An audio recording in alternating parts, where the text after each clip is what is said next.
Hello, and welcome to Conversations on Sex, Addiction, and Relationships. I'm Wendy Conquest, and I'm here with Dan Drake and Tim Stein. And today we want to talk about healthy masturbation. So, this is an interesting topic because some people would say that masturbation isn't healthy in any way, and other people would say that there is such a thing as healthy masturbation. So why don't we start by saying, what are we, when we're talking about healthy masturbation, what does that mean? Can we start there? Sure. Yes. You want go for it, Dan. Well, for me, so for at least the people I work with, I mean, I'm going to focus my experiences with, when it comes to sex addiction or when things have become compulsive or problematic around sexual behaviors. I mean, we've talked about behavioral addictions versus chemical addictions, and the goal with the behavioral addiction isn't to stop your behavior necessarily. The goal isn't to just stop sexuality of all kind. It's to change our relationship with our sexuality. So I guess what I would say, masturbation could be part of healthy sexuality. There's a bunch of nuances with there, but I guess when it comes to that, to me, it's changing relationship with what masturbation was. So for most of the people I've worked with, masturbation was a way to disconnect from self or others, or numb or self-soothe or medicate, or use as a kind of maladaptive coping strategy. What if it didn't have to be that? What if it could be connecting with self? It could be not shameful or secretive, or it could be integrative as opposed to disconnecting. So to me, that's what I would look for. If I'm closer to self and with maybe my relationship with God or higher power. Is that possible? Yeah. Mm-hmm. I also think that we specifically talk a lot about sex addiction, betrayal trauma, and that's the areas that we work in. And so I think that there's a difference between what would healthy masturbation, and I will say I don't like that word, but I'll come back to that in a bit. But what does healthy masturbation for somebody who's in recovery look like versus what does healthy masturbation for somebody who's not an addict look like?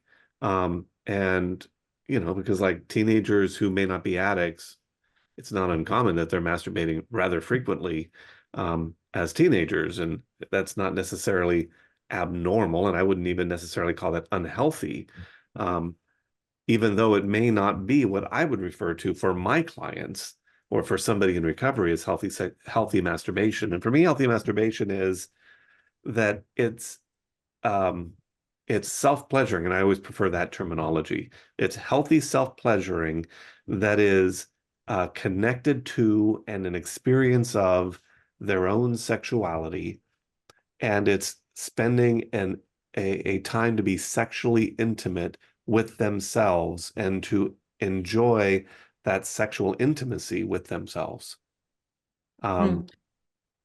Which is very different than what I refer to as addictive masturbation, which is I am stimulating myself to either get to orgasm or to ride that wave pre-orgasm to get as much intensity and escape as I can from that experience, or just to sort of numb down something that's feeling uncomfortable. So, and I hear you both, I think, talking about the male experience.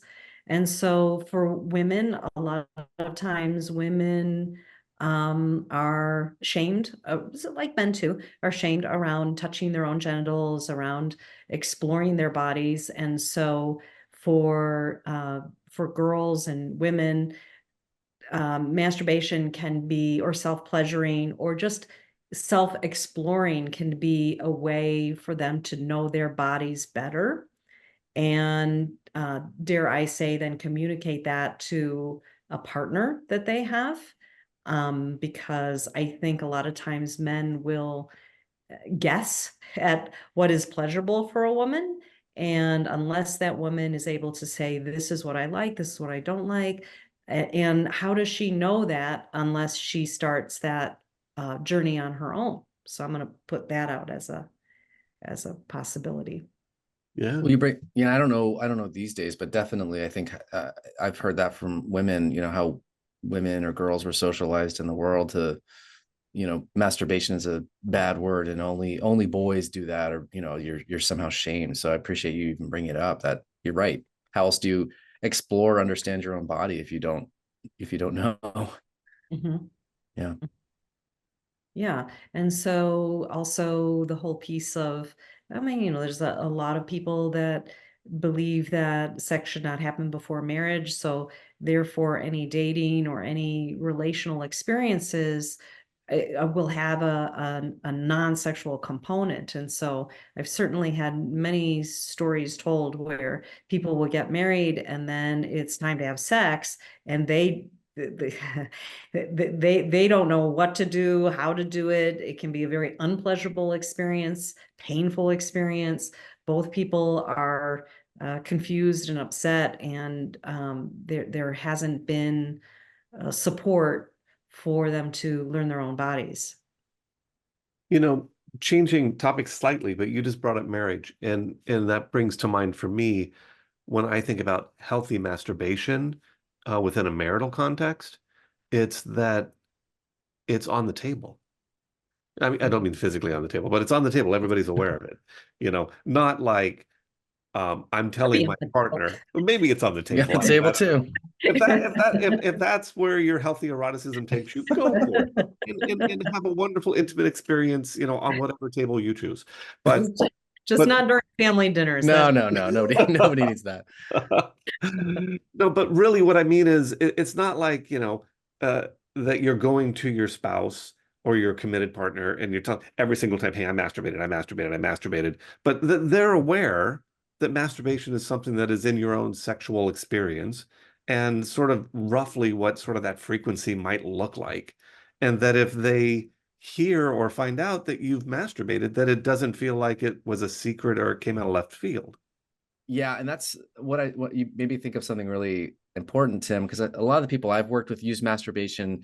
It may not be secretive, but they use it as a way to, it's a simpler path. It's a path of least resistance. I don't want to deal with rejection from my partner, so I'm just gonna, take care of myself over here. And I think it may not be secretive, but that's also, to me, I think healthy masturbation would also involve, if the partner wanted to be a part of something, it wouldn't be a way to keep from sexual intimacy in the relationship. It's not in lieu of, it's maybe in addition to that.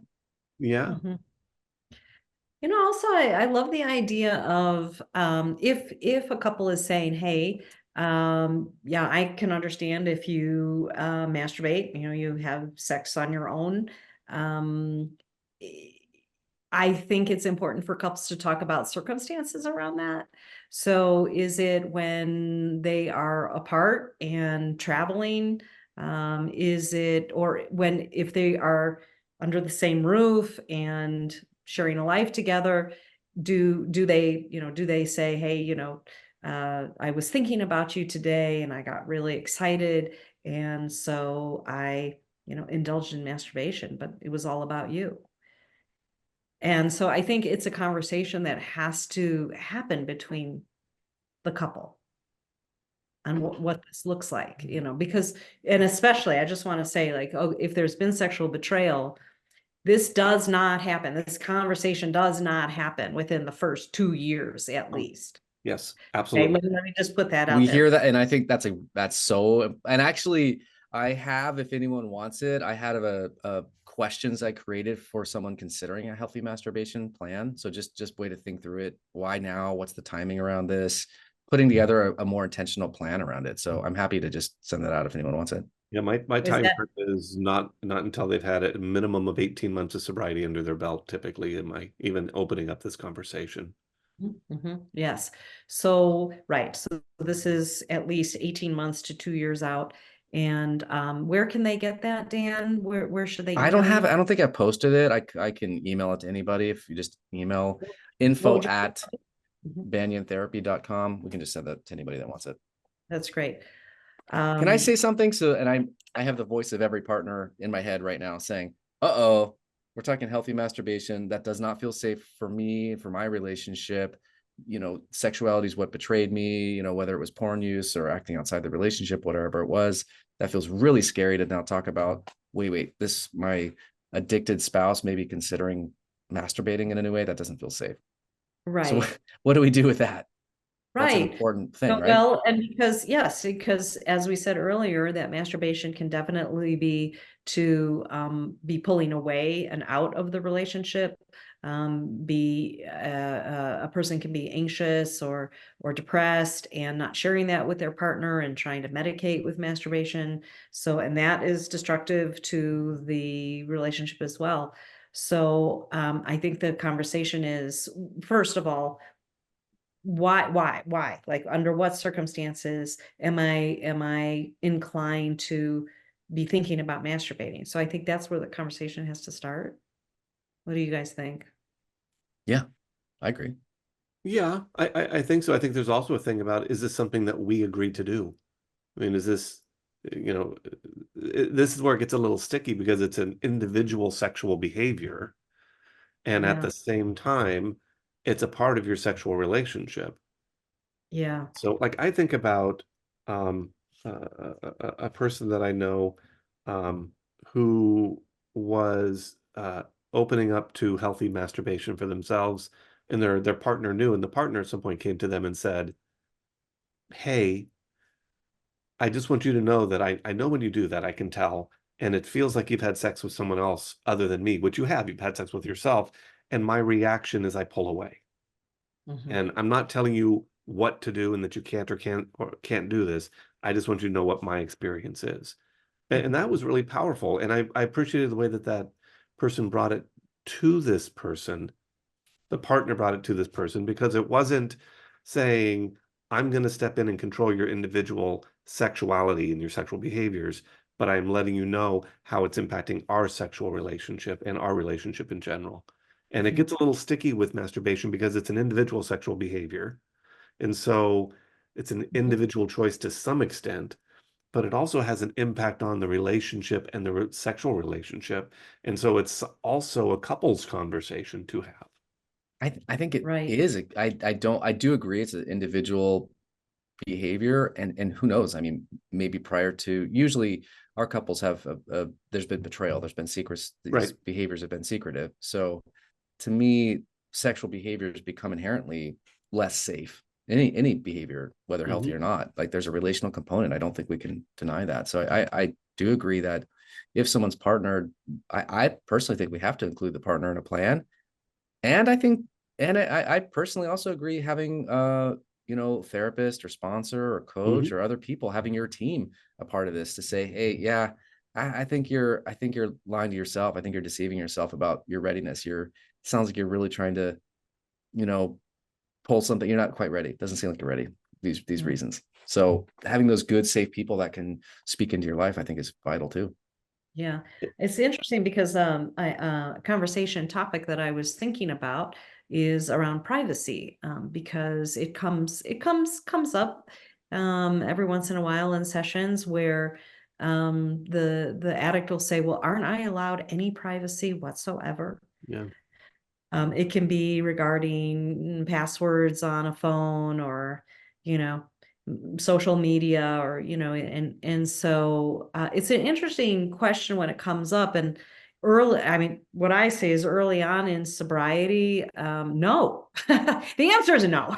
So if you want privacy after your sex addiction has been discovered, you're asking for too much. It's not healthy for you and it's not healthy for your partner. So there has to be openness and accountability and transparency. But I'm wondering if there is some point where you think that addicts can have privacy, quote unquote, Well, privacy. it's interesting as you're saying that. There's a part of me that's like, well, this is about program stuff, and it's not appropriate for the partner to control the program, but it's also not appropriate for the addict not to take the partner's experience into consideration. So there's always that dynamic. But at the same time, when you say, well, does the addict get privacy? And my answer that I find myself leaning into is no.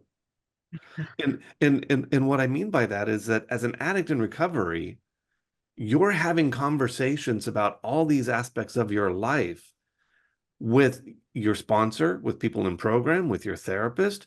If you're in a relationship, probably with your partner. As a sex addict, that means that you're having conversations about your relationship. your sexual behaviors. If you're going to add a new sexual behavior into the repertoire, you're having a conversation about how appropriate that is. It doesn't mean that every single time you have sex that you're calling your sponsor to say, hey, woohoo, put a stake in the sand today. But it means that the privacy about what's happening in your bedroom to some extent becomes it isn't there, because all of these things are talked about as a part of your recovery in order to make sure that you don't get wandering into areas that are going to pull you back into your addiction. Because Here's, I agree. yeah, A couple thoughts. I one caveat to what you said, Wendy, earlier about privacy. The area. Yes, we all can advocate for privacy. Yet with betrayal, there's deception, there's dishonesty involved. So how we heal that is through transparency. So the one caveat I'd say, the privacy needs to come in, therapy, work, that's private on some level, of course, I think sharing what happens in there, but having a safe space where you can journal or do your recovery materials, all that stuff. That's where I think privacy comes. Passwords, I think transparency, we need transparency around the areas where someone was deceptive.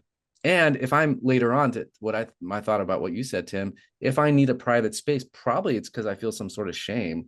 If I'm not open about this, then that's worth looking at. If it's private because I don't want to talk about it because I feel embarrassed or ashamed, that may be, if I'm doing something that I need to do in secret, that probably isn't going to be good for my recovery anyway. Yeah, there's a concept that I often tell the people I work with, which is if you feel like you don't want to talk about something, you've got to talk about it. And so when we feel like, I appreciate what you're saying, when we feel like we want privacy, we probably need to share what's going on with somebody else to make sure that we're not, having our addict brain sort of take over in some way.